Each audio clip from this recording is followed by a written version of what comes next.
Bonjour tout le monde, bienvenue au podcast Au-delà des plans, le podcast de la construction. Chaque semaine, je reçois un entrepreneur issu du milieu de la construction qui nous parle de son parcours et de son histoire. Tout d'abord, j'aimerais remercier mes commanditaires Lajoie, qui est un agent manufacturier en équipement de plomberie. Donc, pour tous vos projets résidentiels, commerciaux, institutionnels, industriels, n'hésitez pas à les appeler pour les spécifications. J'aimerais aussi remercier Contract, qui est un manufacturier en poterie représenté par Lajoie, et Delta, qui est un manufacturier en robinetterie résidentielle commerciale.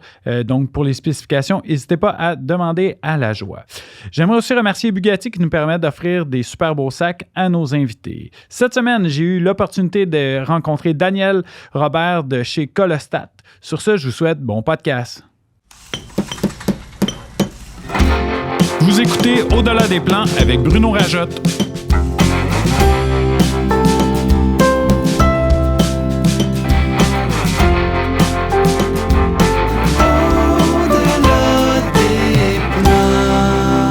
Le podcast de la construction.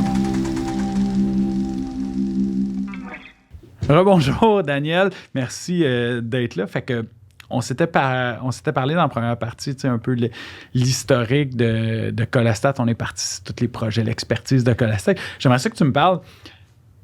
T'es un entrepreneur. T'es un entrepreneur dans l'âme. Tu sais, t'as été associé Colostat, t'as amené ça à un autre niveau.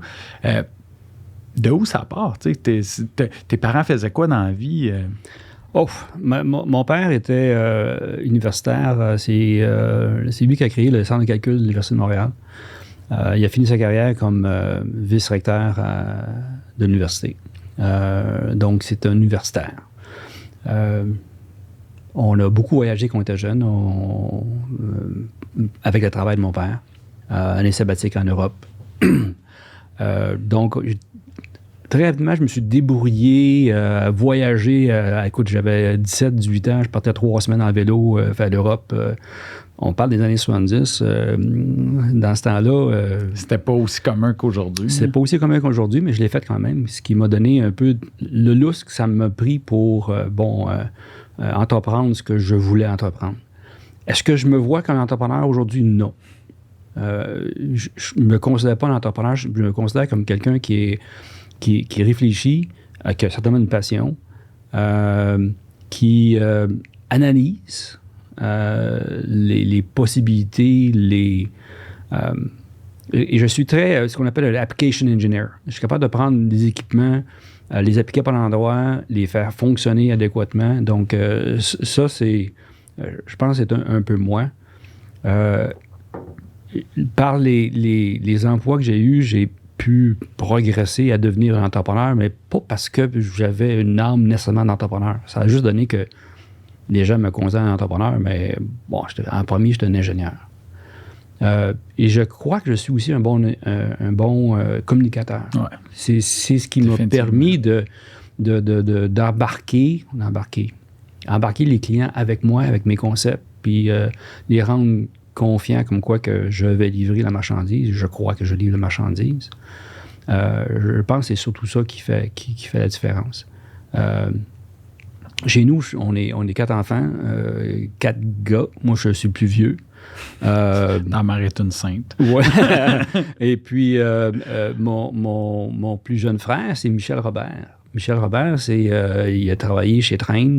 En fait, l'histoire est que quand j'ai commencé chez HVAC, mon jeune frère, qui était à l'université, ramasse un projet, un emploi chez Train. Puis il dit « Hey, mon frère, il travaille chez HVAC. Parfait, ça va être mon meilleur client. » Ouais. Il s'en va à Lacrosse. Il sort de Lacrosse, puis je lui dis « Ah, Michel, c'est plate, mais je m'en vais chez Carrier. » Fait que on a été pendant longtemps des compétiteurs. Et on parlait pas de business à la maison. La dernière chose qu'on parlait de business à la maison, c'était pas de la business, là. Finalement, dans les années 2000, un peu quand je quitte Carrier pour aller chez Colostat, Michel, lui, décide de garder 2 Robert dans l'industrie, c'est trop. Moi, je m'en vais aux États-Unis, je m'exporte aux États-Unis, puis je fais ma vie là-bas parce que Dan ramasse tout. Bon, c'est pas vrai, là, c'est sûr que... Ça c'est l'histoire que t'aimes. C'est l'histoire que j'aime raconter, là, mais donc, ça, c'est un peu l'histoire. Et mon jeune frère, en fait, il a pris la carrière d'ingénieur parce qu'il voyait ce que je faisais chez et puis, j'étais un peu un mentor pour lui. Le vieux, le frère le plus vieux, l'aîné, qui va là, qui a du succès, pourquoi pas moi? Ben aussi, avec tout le volet universitaire avec ton père, que les études de haut niveau font partie de votre quotidien. Définitivement. On dit, si tu amènes un enfant qui est dans un environnement propice, ben bizarrement, ça va influencer ses choix et ça va devenir un naturel. Je suis certain que pour les 4, le fait d'aller à l'université, c'était pas comme une grosse surprise. C'était comme, papa, il est là, on suit le chemin. Mon deuxième frère, lui, il est... mon troisième, excusez-moi, professeur au HEC. Il a un doctorat en économie assez connu dans le domaine. Donc, lui aussi, c'est un communicateur, quelqu'un qui est capable de parler puis d'amener les gens où ce qu'il veut et leur donner les connaissances qu'il faut. Puis mon deuxième frère, lui, il a été à l'université en éducation physique, puis il s'est ramassé coach de hockey dans les ligues majeures du Québec, Cassard de Saint-Jean et compagnie, puis il s'est fait spotter en Suisse. Il est devenu coach d'une équipe de Suisse. Puis c'est pas une vie. Au bout d'à peu près, je dirais, 10 ans, il s'est rendu compte que tu n'étais jamais à la maison, tu es tout le temps parti. Puis il s'est ramassé comme directeur sportif de toutes les équipes, les centres sportifs de la ville de Lausanne, en Suisse. Wow. Et il est là depuis 1985 à temps plein, puis il fait sa vie là-bas. Fait qu'on le voit de temps en temps. Il vient ici, il est venu cet été, mais j'y vais là-bas des fois. Oui, ça doit être un papier pied à terre. Effectivement. Donc, lui c'est un universitaire, mais aussi appliqué au sport. Et là, il fait de la gestion de tout ce qui s'appelle l'équipement sportif, espace sportif de la ville de Lausanne. Donc, ça, c'est côté famille. Mon garçon, j'ai 2 garçons. J'ai Alexandre, mon plus vieux, qui vit maintenant à Rimouski parce que son épouse a eu un poste de professeur à l'université de Rimouski, qui travaille dans l'assainissement des eaux. Et mon deuxième garçon, Dominique, qui travaille chez Groupe Master en tant que représentant. C'est sûr qu'il n'est pas c'est pas moi son client. Lui, je sais pas s'il a eu le même speech de vente quand il était chez Master. Ouais, c'est ça, mon père, c'est Daniel Colostat. Ouais. Ça va devenir ton plus gros client. Non, ils veulent pas. Ils veulent pas. Puis je pense que c'est correct. Là. C'est une bonne guerre. Là, c'est une bonne guerre. Bon, sans ça, on n'aurait pas de prix de personne d'autre. Là.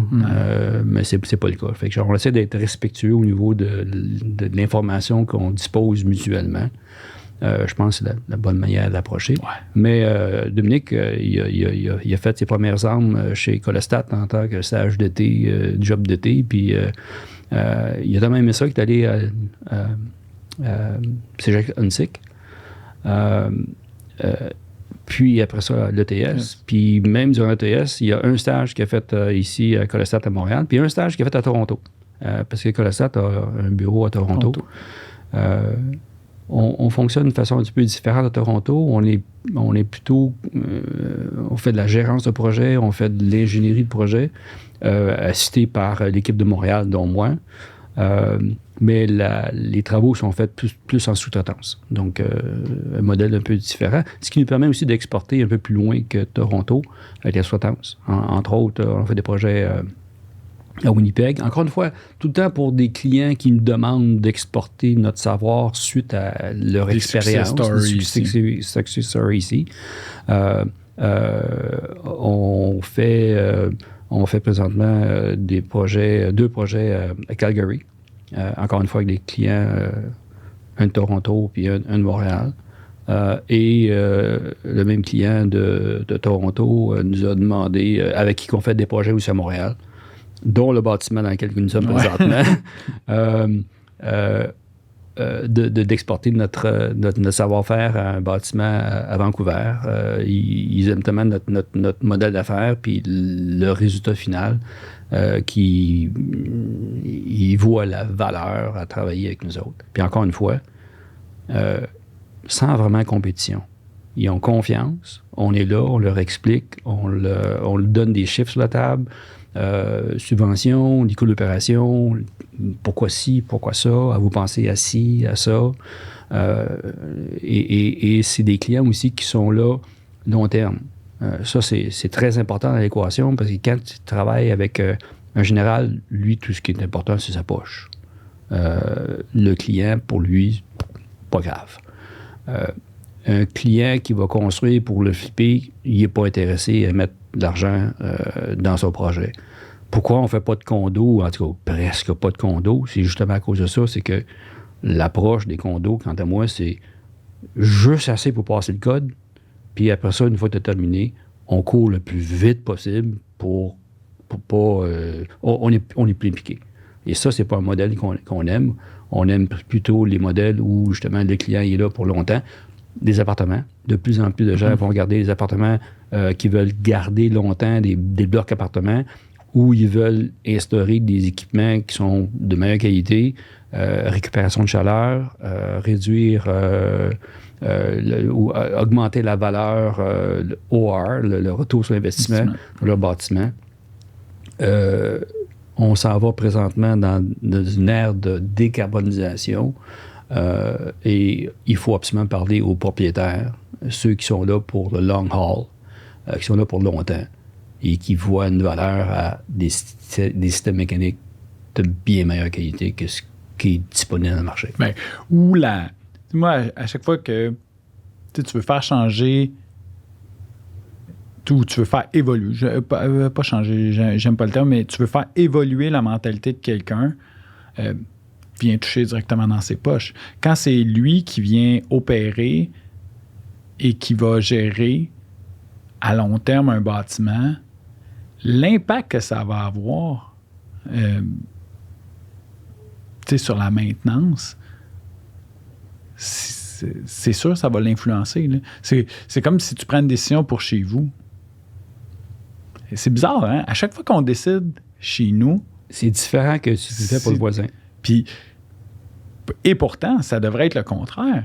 Le contraire, ça va être « Hey, je suis payé. » Le gars, il me fait tellement confiance, il me paie pour prendre les meilleures décisions. Puis des fois, on va cheaper pour simplement, tu sais... le discours, c'est aussi de parler au client. Dit, garde.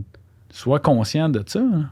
Arrête de penser que tu peux descendre ça à 20$ le pied carré. Tu veux pas ton projet à 20$ le pied carré. Je peux te le faire, mais je veux pas te le faire. Investis, mets 10$ de plus, puis ton 10$ de plus, là, tu vas voir, il va faire du chemin. Puis voici des chiffres associés à ce chemin-là. Et c'est ça qu'on fait chez Colostat, justement, l'étude des coûts énergétiques, les subventions qui viennent avec. J'ai des projets, vous me dites, dans le cannabis, où 55-60% de la facture du projet global en mécanique, c'est une subvention. Fait que le client, il dit « My God! » À la fin, je paye juste ça. Je dis « Ben oui. Mais je signe où? » Parce que l'autre proposition était moins chère que toi, mais moins chère que toi global, mais ce que je dépensais à la fin, c'est pas la même game. Là. Vous êtes wow! J'ai un projet qui est 3 fois mieux, puis il me coûte c'est ça. qui presque rien. Why not? Donc, c'est ce qu'on essaie de mettre dans tous les projets qu'on fait. Quand est-ce que quand tu es rentré comme employé chez Colostat, parce que je pense que tu as eu une petite période à employé ou tu es tombé comme déjà en partant, quand ils m'ont approché, c'est pour ça que j'ai pris l'offre de Colostat plutôt que Gaz Métropolitain, c'est qu'ils me faisaient rentrer comme actionnaire. Il y avait déjà en place, bouge pas, il y avait 8 actionnaires, il y avait Stan Siegel, John Belick, qui étaient les fils des fondateurs. Il y avait Eric Mueller, il y avait Chris Lawson, il y avait Jacques Détrempe, il y avait Stéphane Maccabé, il y avait Peter Murray qui était notre responsable au niveau des finances, puis Jean-François Guindon qui s'occupait de la partie entretien, service. Et ils m'ont fait de la place pour que je puisse rentrer avec une partie actionnariat. Pour moi, c'était important. Ça me démontrait une vision long terme. Le sérieux. Le sérieux de leur offre. Et avec la place pour prendre la place. Malheureusement, Stan Siegel, principalement, qui a pris sa retraite à 83 ans, aurait dû prendre sa retraite à 73, donc 10 ans plus tôt. Et ce problème-là a créé le vieillissement de ses partenaires, au point où, quand il y a eu le temps de vendre, bon, la valeur de la compagnie avait monté. Bon, c'est sûr que ça nous a favorisés, mais d'un côté, on était incapables d'acheter ce qu'il demandait pour que lui puisse partir, parce qu'on était rendu trop vieux. On a calculé que, regarde, ça va nous coûter so much, ça va prendre so much temps pour le ramener. Il n'y avait plus de business case. Il n'y avait plus de business case parce que l'équipe devenait de plus en plus vieille et certains partaient à la retraite, donc tout le knowledge devenait moins tangible. Et c'est pour ça qu'on a réussi à vendre au Go Beaver, qui est quatre gars, des Québécois, qui avaient acheté, qui avaient fait pas seulement d'argent du côté TI. Avec Bell Canada, ils ont parti des business, ils ont vendu ça. Le président, c'est un banquier. Donc, il connaît les chiffres, il connaît où aller chercher l'argent pour financer ici, ça, etc. Donc, 1 an avant l'achat de Colostat, ce groupe-là avait acheté le groupe SM. Le groupe SM, un groupe consultant qui avait été malheureusement fortement impliqué dans les scandales des commandites, etc. Ils l'ont acheté pour une bouchée de pain parce que la compagnie s'en allait à la dérive. Et puis, ils ont changé de nom pour groupe FNX Innov. Qui ont repris beaucoup du galon depuis les derniers 3 ans, 4 ans là, environ. Et il y avait donc la vision plein de vie avec ces équipes-là. Mais ils savaient qu'il y a certains projets qui se faisaient plus en clé en main et l'opportunité d'avoir Colostat, donc avoir une offre pour ses clients. Tu vas avoir du plein de vie, on va t'envoyer chez FNX. Tu vas aller avec du clé en main, on va t'envoyer chez Colostat. Donc, il y avait une genre de synergie qui pourrait avoir lieu avec le genre de clientèle ou le genre d'ouvrage qu'eux, ils font, puis nous, nous le faisons. Et donc, ils ont fait une offre de Colostat à peu près 6 mois avant le début de la pandémie. Fait que c'est sûr que il y avait un montant initial avec, au bout de 3 ans, messieurs, si vous avez rencontré vos chiffres, ben là, il va y avoir un incentive.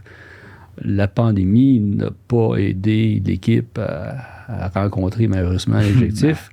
Les fondateurs ou les fils des fondateurs qui sont partis ont ramassé une bonne partie du magot, puis bon, un petit peu moins pour nous autres. Quand même, on a été quand même bien traités, on a eu... on continue à avoir de bons jobs. Oui, c'est ça. Et on a encore beaucoup de plaisir à travailler avec l'équipe qu'on a présentement, même si on n'est pas propriétaire. T'as-tu, tu sais, cette transition-là, tu sais, tantôt on parlait de souvent, en fait, l'erreur principale d'une transition d'entreprise, c'est que la transition se fait trop tard. Ouais. On l'a pas vécu, nous autres, chez La Joie, on l'a fait, je pense, au right time. Mais j'en ai vu d'autres, un peu comme Colostat, où que le propriétaire, tu sais, vous autres, vous avez quand même continué d'évoluer. Parce que, tu sais, qu'est-ce qui est spécial, mettons, comme actionnaire, tu sais, tu vas avoir un droit de, mettons, de premier refus sur l'achat des autres actions. C'est que, tu rajoutes de la plus-value à quelque chose que tu vas payer plus tard. Ça devient quasiment, j'aime pas utiliser le mot innocent, là, mais tu es quasiment nono. Tu dis, attends un peu, moi je suis en train de faire grandir une compagnie pour mon partner. Oui, ça m'aide mes actions, mais le gros des actions, c'est l'autre bord, que je vais racheter à gros prix. C'est comme... Tu regardes le processus, tu te dis, c'est innocent, là, mon affaire. Mais en plus, si tu fais le calcul, on parle de 3 ans, à 62, est-ce que tu veux embarquer dans un processus qui va faire que, bon, il faut que tu roules fort pour pouvoir récupérer ton sou. Puis là, après ça, il faut que tu réussisses à la revendre à quelqu'un d'autre. Puis tu es rendu au point où tu vas vouloir prendre ta retraite. Donc, tu pars avec tout le knowledge que tu as. Donc, l'entreprise qui est un peu basée sur ta personne, ça va lui faire mal de partir. Donc, encore une fois, c'est catch-22, là, du mauvais côté. Donc, c'est pour ça aussi qu'on s'est tous mis à l'idée, bien, il faut vendre, puis il faut trouver quelqu'un qui est capable de nous acheter. Et ces gens-là ont l'avantage, malheureusement, je reviens un peu en arrière, Stan Siegel, à 83 ans, on se comprend, les dernières années, il n'était pas très, très enclin à mettre beaucoup d'argent pour avancer le dossier, investir pour qu'on soit meilleur, mieux, etc. Malgré qu'on a quand même réussi à faire quelque chose de vraiment extraordinaire avec ce qu'on nous a autorisé d'utiliser au niveau financier d'entreprise. Mais les nouveaux actionnaires sont là, les autres, moi, regarde, sky the limit, go guys, full speed ahead. Oui, c'est ça, tu sais, des fois, parce que là, tu es comme sur une stratégie de sortie, tu es plus proche de la retraite que de début de carrière. Fait que, tu sais, souvent, je me rends compte quand la vente est faite et que il y a comme un boost d'adrénaline, parce que, tu sais, moi, j'avais un gros questionnement en voulant dire, tu sais, tu as construit ton petit bébé, tu le laisses aller, puis je me demandais souvent, tu sais, comment tu fais pour rester là, tu sais? Puis souvent, c'est ça, c'est justement le phénomène que tu viens de parler, que tu as comme été choqué parce que pendant 10 ans, l'autre qui est sur sa stratégie de sortir, fait que lui, c'est le but, tu sais. Il n'y a rien de malsain là-dedans. Protéger son avoir. Protéger son avoir, puis sortir ses billes dans la meilleure position qu'il peut. Tandis que là, quand tu rentres avec des nouveaux actionnaires, mettons, plus actifs, mais tu sais, plus dans l'évolution, fait que là, ça te donne comme un boost. Go, go, go, les gars, avancez, oui, c'est bon. Là, ça te donne un boost. Fait que c'est comme ça que j'ai vu que les gens qui vendent continuent à rester pour l'entreprise, parce que là, c'est comme un vent nouveau qui arrive. Oui. Mais t'as aussi le fait que moi, personnellement, je suis pas vraiment attiré par l'argent. Oui. On a tous besoin. On a tous besoin, là. C'est sûr que ça me prend de l'argent pour mettre du beurre et peanuts sur mes toasts, là. Mais moi, ce qui me drive, c'est plutôt la passion. Tu sais, c'est faire des projets absolument intéressants. Une des raisons pourquoi la plupart des jeunes qui sont avec nous, ou les plus vieux, qui restent avec nous autres, parce qu'on met sur la table des projets qui sont absolument incroyablement valorisants au niveau ingénierie, au niveau connaissances, au niveau technique. Tu sais, je suis certain que ça arrive à la plupart des ingénieurs ou des gens dans notre domaine. On conduit en voiture, puis on dit à nos petits-enfants ou les arrière-petits-enfants, ça, c'est moi qui l'ai fait. Ça, c'est moi qui l'ai fait. Ça, c'est moi qui l'ai fait. Exact. Ça, c'est ça. Ça, je ne l'ai pas eu à cause de ça. Donc, moi, c'est quelque chose qui me drive. La passion me drive. L'ingénierie me drive. Pas nécessairement la pièce, mais par contre, le fait que tu as cette passion-là, la pièce, elle suit pareil. Oui. Mais tu ne le fais pas pour la pièce. Mais tu sais, il y avait un proverbe qui disait... Fais ce que... comment il dit ça? Il dit, en gros, si tu avais tout l'art du monde, qu'est-ce que tu ferais comme métier? Puis fais ce métier-là, tu auras tout l'art du monde. Ah ouais. Puis c'est un peu cette passion-là. Tu sais, j'ai eu quand je suis arrivé à une autonomie financière, j'ai vu un changement de mentalité de mon côté qui je pense que tu as vécu ce phénomène-là de que là, les décisions sont plus financières. C'est une décision de passion. C'est une décision, tu es là par choix. C'est comme, je suis pas là par obligation, je suis là par choix. C'est exactement ce que je fais présentement. Toi, 65 ans, là, 3 semaines, puis est-ce que je veux m'arrêter? Je dis non. T'as du fun. C'est quoi mon espérance de vie chez Colossal? Je dis, regarde, moi, dans ma tête encore pour 5 ans. 70 minimum. Pourquoi j'ai du fun? J'ai des jeunes qui sont vaillants, qui veulent apprendre, qui savent comment m'écouter, the right way, là, on se comprend, qui veulent avancer. On met sur la table, encore une fois, des projets qui sont absolument incroyables. Je prends l'exemple du dernier projet qu'on a fait d'envergure, qui est la Librairie Archives Canada, à Gatineau, qui est un projet absolument incroyable. D'une complexité. En fait, vous allez en voir d'ici, je dirais, 1 an, parce qu'il va y avoir des Technology Awards qui vont être donnés sur ce projet-là. Il va être publicité. Là, on est sur vraiment la fin, la mise en marche de finale. Grosso modo, c'est une extension d'un bâtiment existant qui a été construit en 86, je me souviens bien, des archives où ils ont 48 petites salles dans lesquelles ils mettent des archives. Et présentement, le bâtiment est plein. Donc, le gouvernement a envoyé une demande de proposition, un PPP, dans lequel nous, on s'est joint à l'équipe avec des gens de PCL et de Stantec pour... et Equans, qui va opérer le bâtiment pendant 30 ans de temps. Et on a été le gagnant de la proposition. C'est un bâtiment, encore une fois, techniquement, 6 voûtes, vraiment contrôlé. Attends un petit peu. Tu donnes ça 6 voûtes, dans la tête des gens, c'est une salle 10 par 10. Non. C'est là la complexité. C'est ça. Bon. Une voûte, c'est 200 pieds de long, 125 pieds de haut par 40 pieds de large. Des racks d'en haut jusqu'en bas avec un robot. Il n'y a pas personne qui va rentrer dans ces endroits-là. Tout opéré par des robots. Environnement contrôlé. Les 5 des voûtes, c'est pour du papier. Il va y avoir le contrat de mariage à Jacques Cartier dans une de ces voûtes-là. Je ne sais pas lequel. Pour vous dire le genre de documents qu'ils mettent là-dedans. Maintenu à 10 degrés Celsius, 40 d'humidité relative. On se comprend que ces conditions-là, ça se trouve à peu près n'importe où. Ça se trouve pas sur la Terre. Il faut que ça soit créé.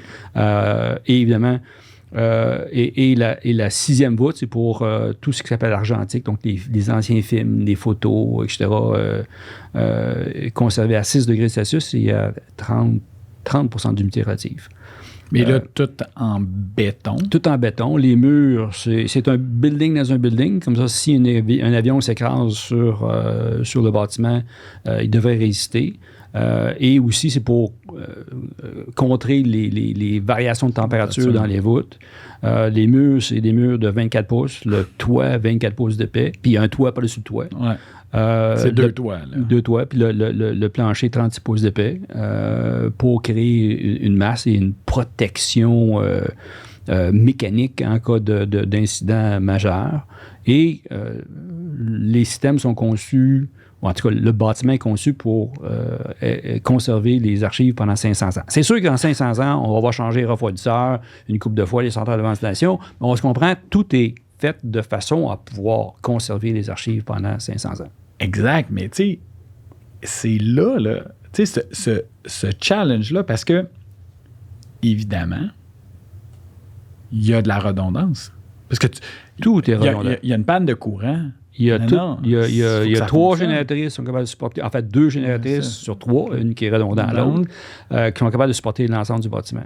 Plus les équipements de traitement d'air. Traitement d'air, que ce soit des humidificateurs industriels, que ce soit les centrales de ventilation, tout est en double intelligemment. On se comprend, il y a 5 voûtes de même température, il y a une centrale qui est là, stand-by, pour une des 5 qui ferait défaut, etc. Exact, parce que là, il n'y aura pas... En tout cas, si les 5 arrêtent en même temps, t'as un autre problème. 6 refroidisseurs qui font de l'eau extrêmement froide. On se comprend qu'on s'envoie, parce qu'on maintient des salles très froides. Les refroidisseurs, il n'y a pas de condensation parce que l'air est déshumidifié avec des dessicateurs, des systèmes dessicants. Donc, puis on maintient à 0.1, 0.5 degrés Celsius les températures dans les voûtes, dans l'ensemble du volume. Tout l'aspect incendie aussi qu'il faut faire attention parce que s'il y a un incendie, on ne veut pas nécessairement mouiller toutes les archives. En fait, tu ne veux pas faire ça. Tu ne veux pas. Donc, il y a un paquet de complexité opérationnelle, désenfumage, etc. Et c'est un projet qu'on a travaillé avec Stantec, qui était, entre guillemets, l'ingénieur record du projet, mais évidemment, toutes les idées sont quand même parties de moi. On a mis ça sur table, on a montré à Stantec qu'est-ce que vous en pensez. Pensez-vous que ça va rencontrer les exigences? Êtes-vous prêt à travailler avec nous autres? En fait, il n'y avait pas le choix. Parce que c'est un projet qui est travaillable sous cet angle-là, puis on dit, regarde, jusqu'à date, on continue, full speed ahead. Puis, tu sais, c'est fou parce que tout le raisonnement de ce projet-là, tu en as parlé, c'est pour 500 ans. Les équipements vont être changés, mais il y a tout le thinking en arrière de ça qu'il faut qu'il soit raisonné. Tu peux pas tricher. Il faut que la position de tes équipements, oui, il y a tout le système de traitement d'air qui est une complexité du jamais vu à travers le monde. Il y a eu des systèmes comme ça, mais vous allez avoir de la visite pas mal là, pour venir voir ça. Le client qui est Archive, Librairie Archives du Canada, nous ont dit il n'y a pas de bâtiment similaire à travers le monde comme ça. On est un des premiers à faire. Il y a des archives ailleurs. Il y a des archives qui sont faites sous-sol, mais pas nécessairement les mêmes températures. La technologie d'archivage s'est raffinée dans les temps. Beaucoup de bâtiments ont été faits dans les années 70 pour les archivages, mais là, les technologies ont changé. Les températures de maintien des archives sont mieux connues. Donc, on est un des premiers à faire un projet de cette ampleur-là, complexité-là, et ils nous ont dit, attendez-vous, avoir beaucoup de gens qui vont probablement cogner à la porte, nous dire, hey, parlez-nous votre projet, parce qu'on veut l'implanter dans notre pays, chez nous, pour nos propres archives. Puis, tu sais, la première fois qu'on en a discuté, tu l'as dit, tout le monde a dit, on fait ça dans le sous-sol, ça va être facile à protéger. Ouais, sauf qu'il y avait une petite complexité sur cela. Oui, le gouvernement voulait initialement que le bâtiment soit construit sous terre. Donc 120 pieds dans le sol. 120 dans le sol, avec juste un étage en haut qui était la partie bureau. Et l'archivage se faisait sous-sol. Pour pas... c'est dans un genre de parc quand même très beau. Et avoir un gros cube serait pas adéquat. C'est moins sexy. Moins sexy. Pour se rendre compte que la nappe phréatique était à 6 pieds du niveau du sol, fait qu'on construisait en réalité une piscine de 125-150 pieds de profond qu'il fallait s'assurer qu'elle demeure vide pendant 500 ans. Nous, côté mécanique, on dit, messieurs, c'est absolument suicidaire. Et on ne croit pas à cette solution-là, malgré que c'est la demande du gouvernement. Il faut trouver une autre solution. Il faut construire par en haut, malgré le fait que c'est pas ça qu'ils veulent. Mais là, tu sais, Daniel, vous étiez en compétition avec d'autres équipes, puis là, tu as levé la main en disant, ce que tu fais là ça n'a pas de bon sens. Pas de bon sens. Mais, tu sais, il te faut, excuse-moi le terme, mais il te faut des couilles grosses de même, là. Il faut que le reste de l'équipe fasse comme... En fait, encore une fois, c'est ça qui vous a démarqué. C'est une des forces de l'équipe, c'est qu'on est là et on explique. Tu sais, on ne dit pas ça marche pas. Ça marche pas pour telle raison. Regardons des solutions alternatives. Solutions alternatives, on construit dans les airs. Oui, on n'est pas suivant le PFT. T'es différent de tout le monde. Là. Mais quels sont les arguments? Est-ce que c'est un argument qui vont dire on n'avait pas une bonne idée de demander ça? Et oui, on considère que votre offre est probablement la plus intelligente. Puis, évidemment, on fait des calculs ici avec l'équipe. Construire dans les airs versus 125 pieds, 140 pieds sous terre, ça coûte-tu moins cher ou plus cher? C'est un saving qui est assez important. Donc, encore une fois, la proposition, elle a plus de valeur, coûte moins cher et moins suicidaire de le faire dans les airs. Puis, finalement, on s'est ramassé avec le projet. Et je me considère un de ceux qui ont poussé pour les bonnes raisons l'approche qui a fait que l'équipe s'est démarquée des voisins. Ben c'est clair parce que tu sais, en vente, t'es en vente, tu sais, la première chose que tu veux éviter en vente, c'est la confrontation avec ton client. Ouais. Puis, tu sais, c'est ça que moi qui est merveilleux dans ça parce que tu sais, c'est un chef-d'œuvre d'ingénierie puis d'architecture. Parce que pour rendre un cube cute de 120 pieds de haut... Il n'est pas si pire, franchement. Il est pas si pire. Moi, j'ai vu des esquisses, c'est comme, wow, OK. Mais tu sais, en partant, tu arrives puis tu dis au monde, ouais, tu sais, ça, moi, j'irais à sens inverse, puis là, wow. Puis c'est le fun parce que c'est un projet public-privé, là, d'un certain sens. Mais c'est ça un PPP en passant. Oui, c'est ça. Non, mais c'est ça qui est beau, c'est qu'ils vous ont écouté, là. Tu sais, dans ça, puis je pense, ils ont pris une excellente décision parce que quand tu le réfléchis de nouveau, puis tu dis, t'as un peu, là, il y a juste 6 pieds du bâtiment qui ne sera pas dans l'eau. Puis moi, la chose que je veux, c'est conserver mes documents. Pas dans l'eau. Pas dans l'eau, évidemment. T'sais, on en a parlé pour le système incendie. La pire chose à faire, c'est des mettre à risque. Wow! T'sais, en fait, ils ont dû faire... C'est qui a fait le PFT? C'était en haut que ça s'en allait. Ouais, c'était une bonne idée. Fait que, non, c'est ça qui est beau de ça. T'sais. Comment vous avez vécu la COVID? T'sais, parce que, tu sais, Colostat, c'est... T'sais, la COVID, on a dû travailler tout le monde de chez nous. Puis moi, ce que j'ai toujours vu de Colostat, je voyais, j'avais des gars avec qui je jouais au golf, ils arrivaient avec leur polo Colostat. On est Colostat. Sans genre dire... parce que tout le monde... Créer une appartenance. Ouais, c'est ça, créer l'appartenance. Puis je pense que c'était une de vos forces chez Colostat, c'est que tout le monde, on en a parlé, le fait que ça soit tout entremêlé, le contrôle, la plomberie, les dessinateurs, le coaching que tu faisais. Comment vous avez géré ça avec la COVID, tout le monde chez vous? Heureusement qu'il y avait Zoom. C'est sûr qu'on a je pense que tout le monde a appris à travailler avec des outils qui sont différents. On était confrontés. On n'avait pas le choix. Pas juste Colostat. Toutes les entreprises n'avaient pas le choix de se réinventer de la façon de travailler efficacement ensemble, malgré de ne pas être ensemble. Au niveau des techniciens de service, les autres, ils continuent pareil. C'est sûr que pour eux autres, ça n'a pas été évident. Pas parce qu'un bâtiment est vide que nécessairement il faut arrêter de faire le service.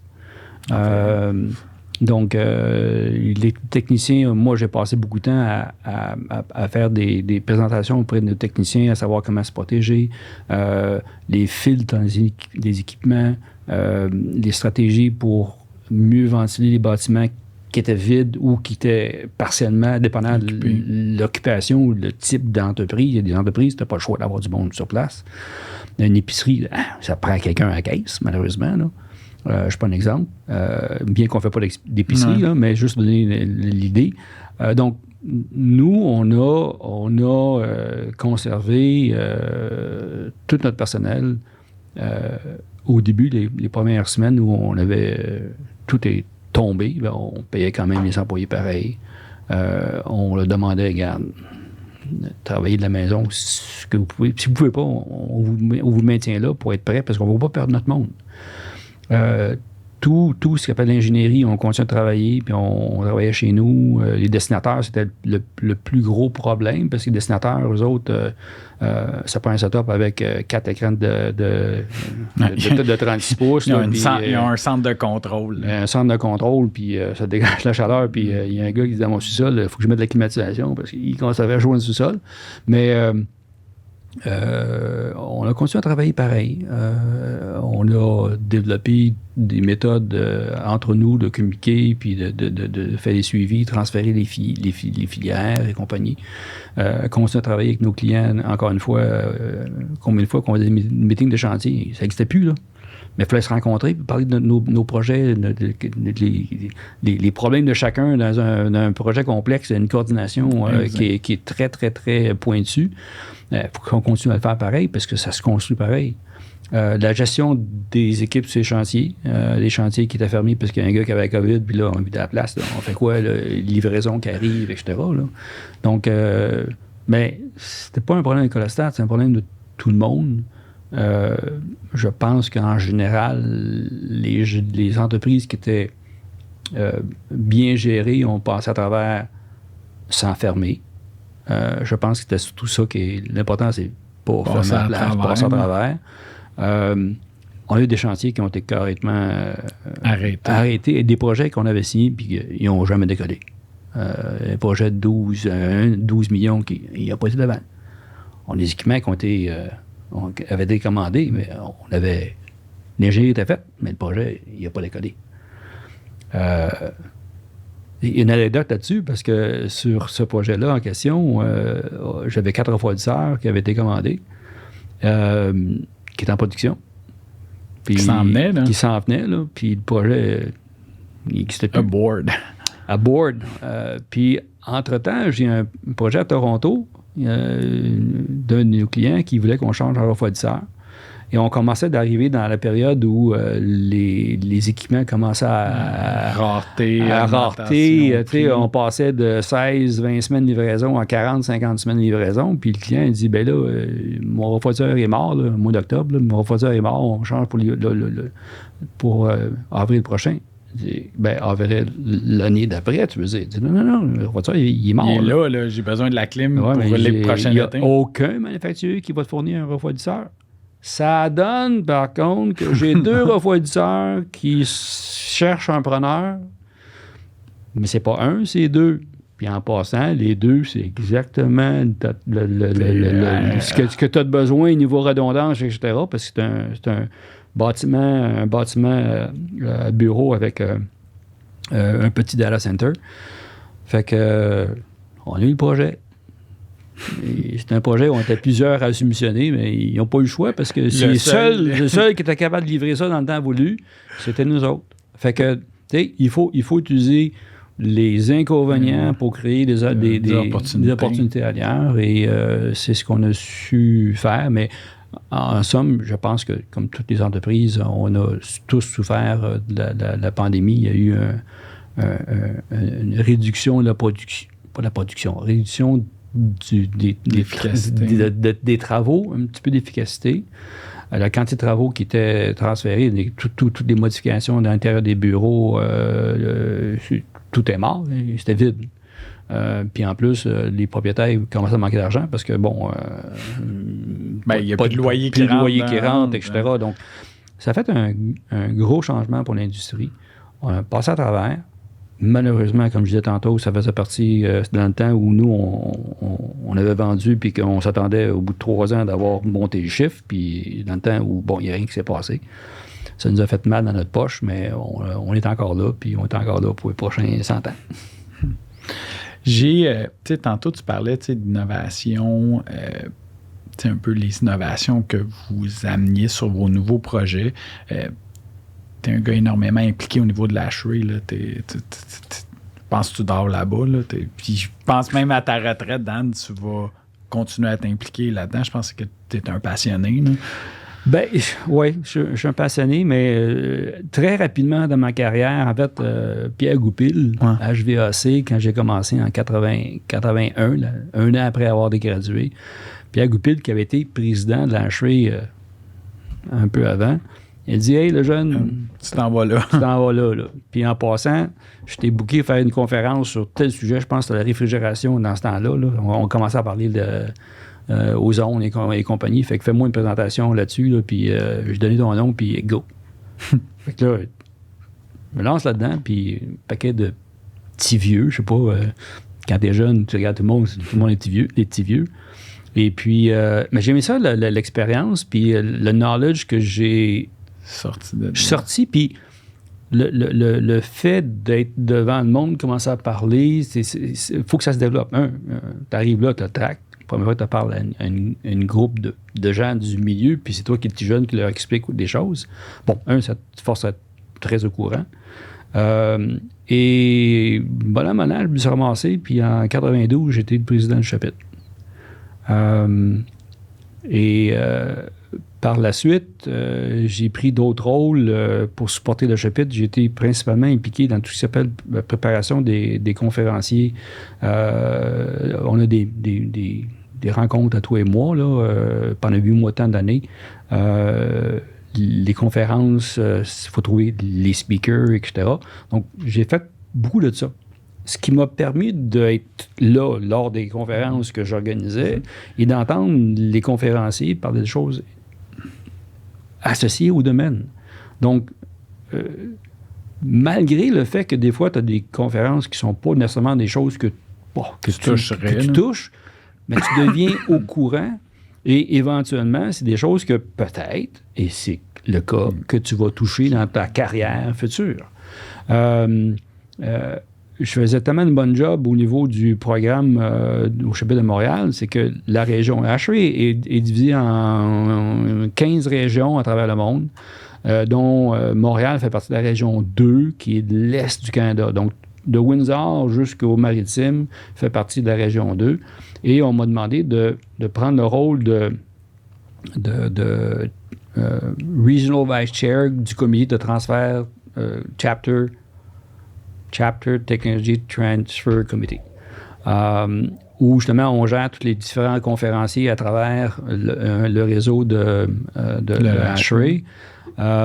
C'est un mandat de 3 ans où j'ai représenté donc la région. Je me déplaçais avec des conférenciers, des fois émérites d'un chapitre à l'autre pour essayer ASHRAE paye le transport d'un gars, mais si je peux faire trois chapitres, Québec, Montréal, puis pas Toronto, parce que c'est Ottawa. Ottawa, c'était facile de faire des joint meetings un jour après l'autre, le mardi, mercredi, jeudi, là, et donc, je me déplaçais avec ces gens-là, donc on jasait entre les meetings, fait que très, très valorisant, très, très informatif avec ces gens-là.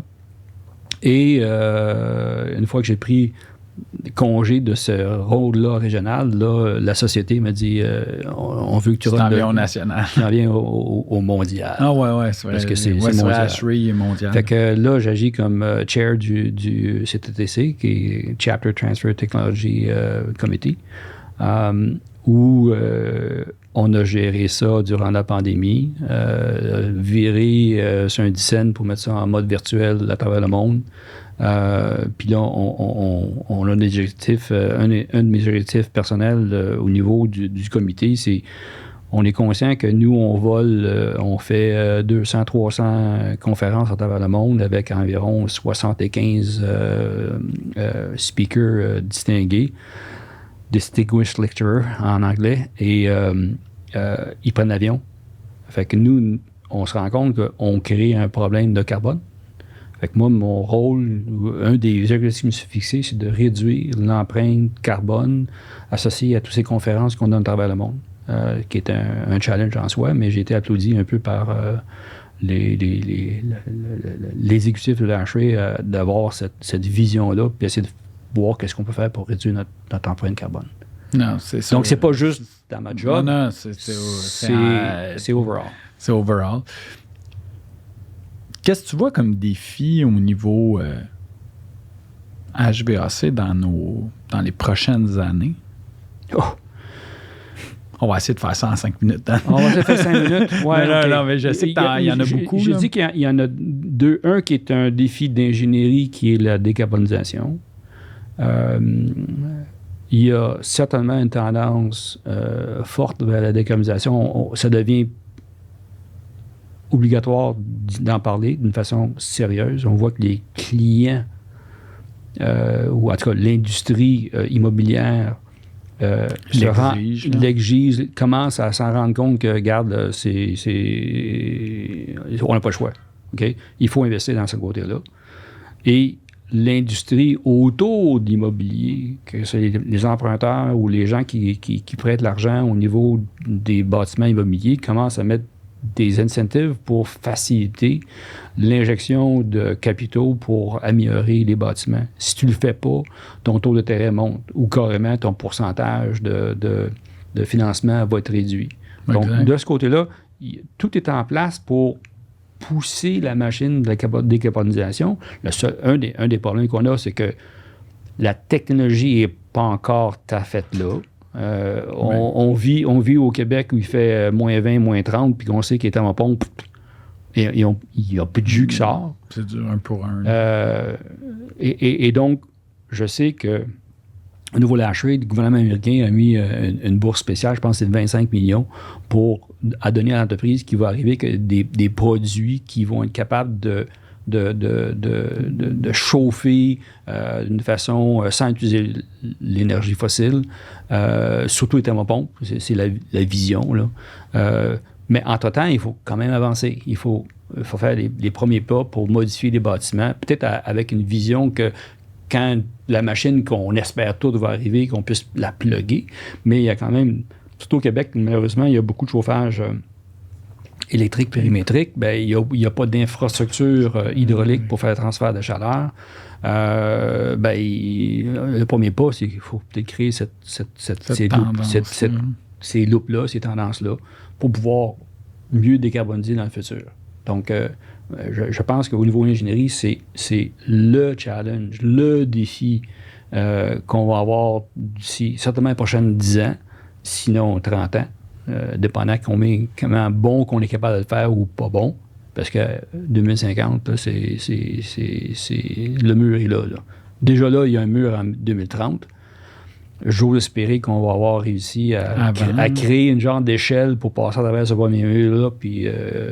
parce que, regarde, moi, je regarde un de mes fils qui a peur à son futur. Il a peur puis il y a 30 ans, lui, il a 33 ans, puis il dit, moi, là, je suis pas confortable, je prends plus l'avion. Je veux plus prendre l'avion. Je veux plus contribuer à créer une planète qui sera plus vivable. Là. Qui va souffrir, là. Je vois beaucoup... un peu comme tu parlais des investisseurs puis des promoteurs immobiliers. Je vois beaucoup, il y a eu un transfert au cours des 5 dernières années au niveau du ownership de ces entreprises-là. Puis je vois, bien souvent, c'est des gens dans la 35, 40, 45 qui reprennent ces entreprises-là.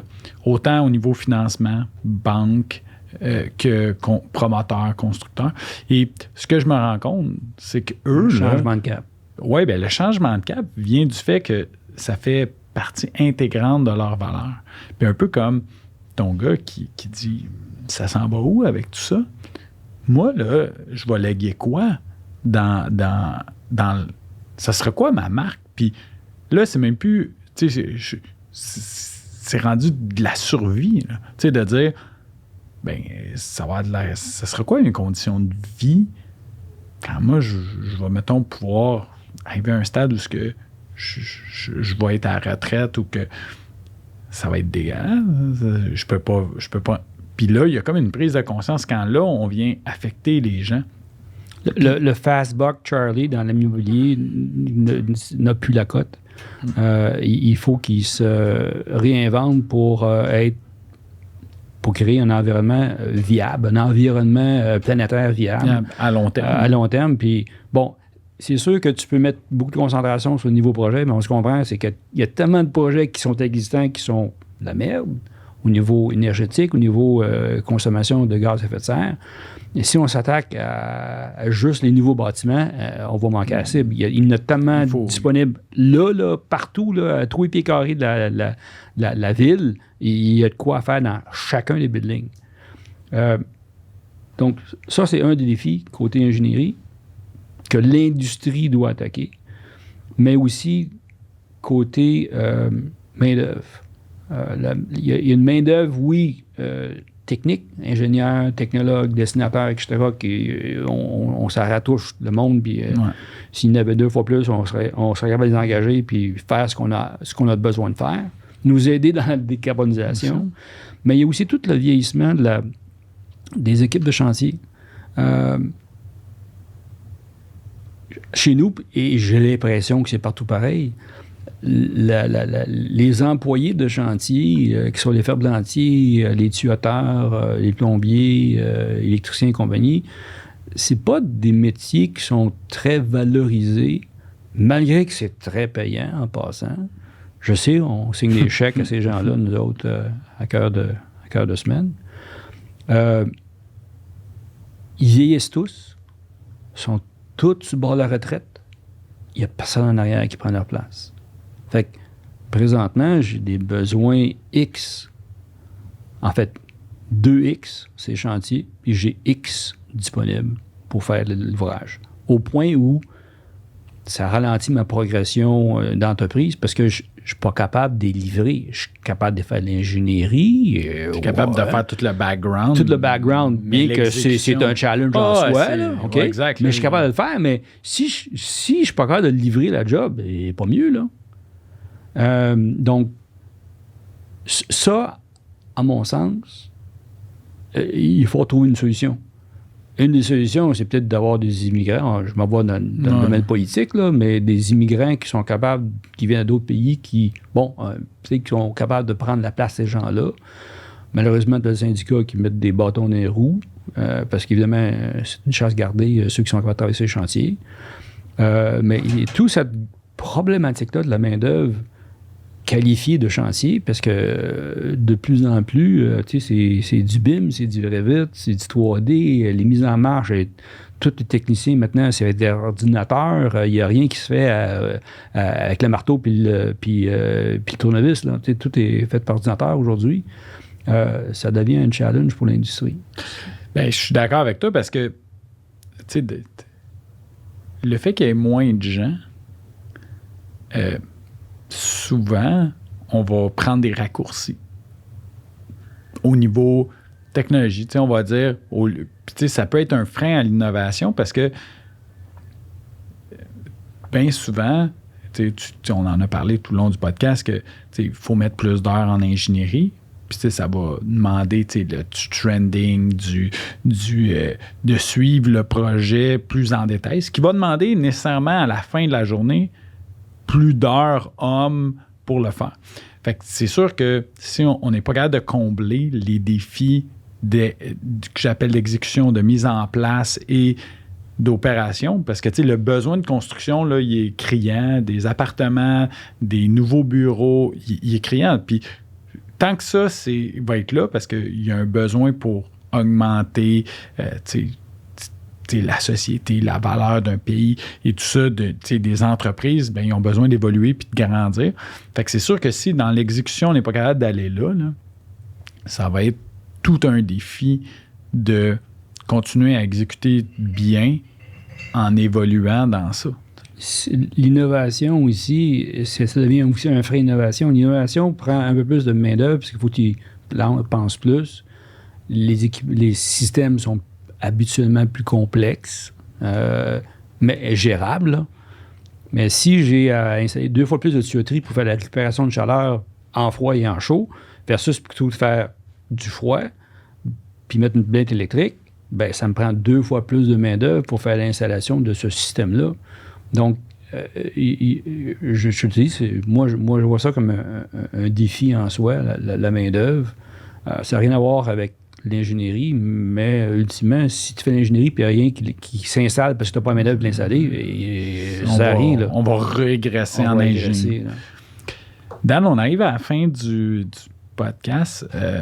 Je finis tous mes podcasts de la même façon. Je reviens avec tout le temps les 2 mêmes questions. De quoi tu es plus fier dans ta carrière? Oh! Je sais, il y en a. Si j'avais 35 ans, ça serait facile. Si j'ai 65, j'ai pas un plus de bagages à mentionner. Écoute, c'est sûr que côté entreprise, avoir m'être associé, engagé par l'équipe des partenaires et devenir partenaire chez Codestat et d'avoir fait évoluer l'entreprise où est-ce qu'elle est aujourd'hui, d'un entrepreneur en ventilation, principalement à rooftop, de temps en temps des chillers, à ce qu'elle est aujourd'hui, c'est sûr, à mon avis, je suis pas mal celui qui a poussé la machine, bien que mes partenaires disent yeah, go, go, go, go, là, parce que ça prend quelqu'un qui dit t'as eu de l'appui. J'ai eu de l'appui. D'être où est-ce qu'on en est, j'adore. Pour moi, c'est très valorisant. Au niveau projet, on parlait du Bell Canada. Oui, c'est le fun. La Tour Altaria, qui est un spin-off un peu du projet de Bell Canada avec des thermopompes hybrides, avec une loupe, un bâtiment de 36-37 étages, mix-use, bureau, condo, transfert d'énergie d'un système à l'autre, géothermie, thermopompe hybride, une loupe, monoloupe à travers le bâtiment. Écoute, j'ai 1000 tonnes dans le building, le plus gros tuyau qui est en place, c'est un 6 pouces. Il n'y a pas d'alimentation retour, c'est un tuyau. OK, c'est un monoloupe qui tourne en rond, là, puis... les gens viennent ça encore une fois, un ASHRAE Technology Award qui a paru à la première page du ASHRAE Journal en avril 2016, je ne me trompe pas. C'est définitivement un projet que je suis extrêmement fier, qui même aujourd'hui, il y a des gens qui vont le visiter parce que ça demeure un projet spectaculaire au niveau technologique. Et finalement, celui qu'on vient de terminer, que, encore une fois, il va être pas mal publicisé dans l'avenir, c'est le bâtiment des Archives nationales qui... mais encore une fois, je me promène puis je dis encore une fois, ça c'est moi qui l'ai fait, ça c'est moi qui l'ai fait, ça c'est moi qui l'ai fait, ça c'est moi qui l'ai fait. Non, je dirais pas moi. C'est nous. C'est nous. Parce que sans l'équipe que j'ai avec moi, sans les jeunes ingénieurs, dessinateurs, les contre-mags qui sont dédiés, les gens au niveau de l'automatisation qui travaillent avec nous autres pour bien mesher les systèmes pour qu'ils fonctionnent seamlessly. Excusez-moi l'anglicisme, là, mais j'aurais pas pu le faire tout seul. Là. C'est vraiment un teamwork. C'est sûr que ça prend un chef d'orchestre. Est-ce que je suis le chef d'orchestre? Non. Je suis parmi les chefs d'orchestre dans l'entreprise. Chacun, on a un peu notre spécialité, mais c'est sûr que ça prend quelqu'un pour étamper le plan, puis prendre la responsabilité, puis s'assurer que tout fonctionne bien pour pas que j'aie de problèmes ou que l'entreprise ait des problèmes au niveau du rendu des projets. Puis, encore une fois, touche du bois. Jamais eu de problème jusqu'à présent. Qu'est-ce que tu aimerais laisser comme héritage? Oh!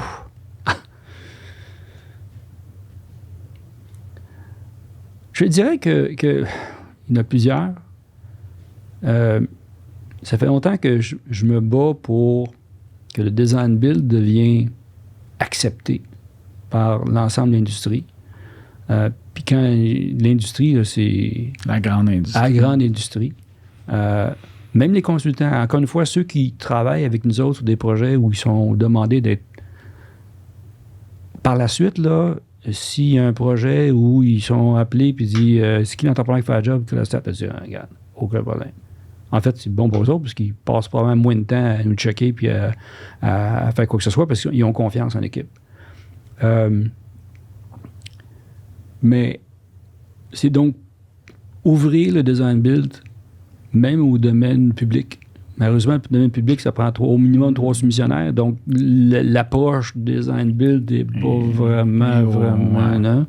Et c'est dommage parce qu'à mon avis, il y a des opportunités qu'on pourrait leur faire des projets tout aussi intéressants, peut-être même plus intéressants que si c'était fait par un consultant, plus vite, plus rapidement, sans problème. Sans les finger pointing, c'est pas de ma faute, c'est la faute du gars de contrôle, c'est le plombier, c'est le gars de ventilation, etc. Ou c'est l'ingénieur.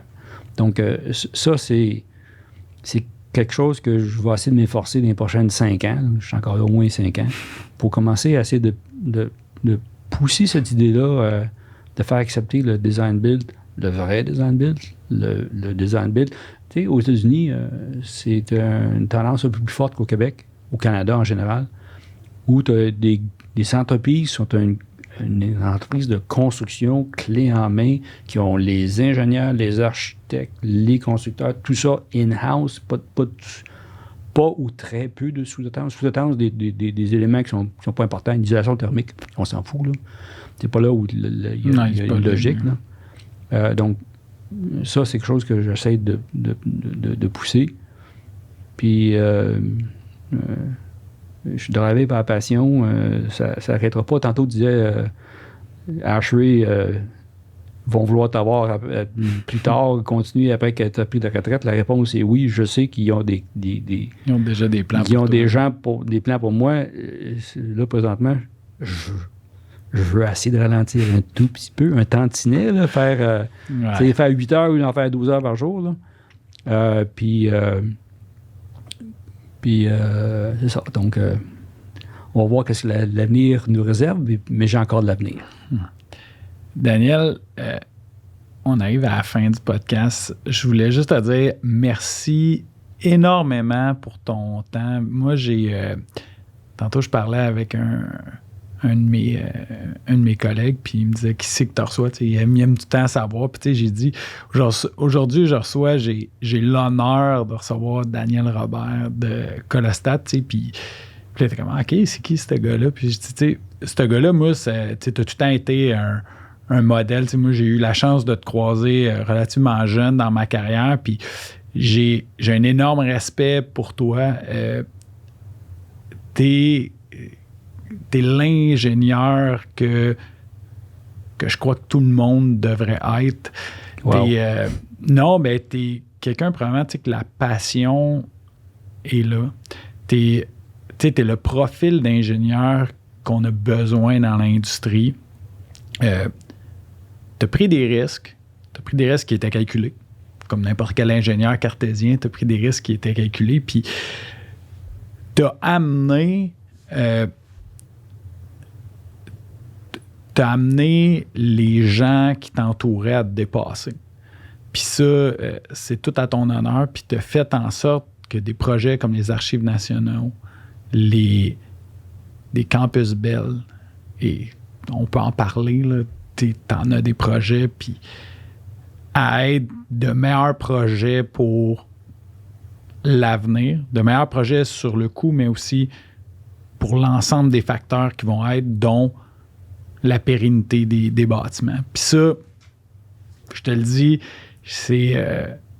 t'as de quoi être fier de la carrière que tu as eue, et j'ose espérer qu'il y ait d'autres ingénieurs, des plus jeunes, qui auraient à te croiser dans ta carrière, parce que je pense qu'ils ont tout à gagner à te connaître puis à voir quel genre de personne que t'es. Fait que je voulais juste te dire merci beaucoup d'être passé à mon micro. Pour moi, c'est une fleur. Je m'en viens, je ne vais pas travailler, je m'en viens parler avec un chum. Puis j'ai été... j'espère que les auditeurs ont été aussi captivés par toutes tes anecdotes et ton histoire.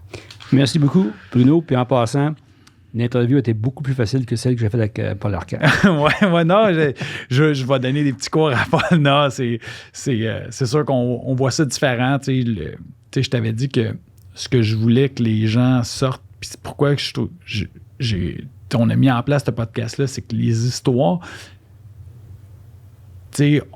quand on fait un Paul Arcand, on a 7 minutes, on a 8 minutes, on a 12 minutes, les questions s'enchaînent un en arrière de l'autre, puis on n'a pas le temps d'expliquer en profondeur, de verbaliser nos idées. Puis pour moi, c'est d'une importance capitale. J'arrivais tout le temps dans des entrevues où j'avais soif d'apprendre supplémentaire, d'apprendre plus, puis d'avoir plus d'informations, puis c'est pour ça qu'on a créé ça. Fait que je vais remercier mon équipe. Je veux remercier Nick, Fred, Pierre. Merci beaucoup les boys de me laisser faire ça.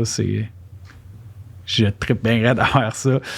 Merci Antonella, Mylène, Diane pour le marketing en entourant le podcast. Merci au Studio SF. Merci Nick à Console, encore une fois, super accueil. Merci à mes commanditaires, Watts, Delta, Contract, Bugatti.